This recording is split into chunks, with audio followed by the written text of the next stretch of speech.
खेल के मैदान से। जीत और हार से बेनियाज शाहीनों का आज नया इम्तिहान। पाकिस्तान टीम आज बांग्लादेश के खिलाफ अपना आखिरी ग्रुप मैच खेलेगी। दोनों टीमें दिन 2 बजे रावलपिंडी स्टेडियम में इन एक्शन होंगी। मैच में बारिश का भी रंग में बंग डालने का इम्कान है।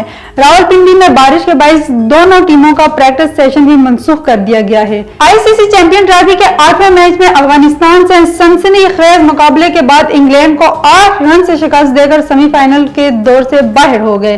अफगानिस्तान की जानिब से 326 रन के हदफ के ताकब में इंग्लैंड की पूरी टीम आखिरी ओवर में 317 रन बनाकर आउट हो गई। कौमी क्रिकेट टीम के अबूरी हेड कोच आकिब जावेद ने कहा कि कोई बहाना नहीं है, इसमें कोई शक नहीं कि टीम आवाम की तवक्कुआत पर पूरा नहीं उतरी।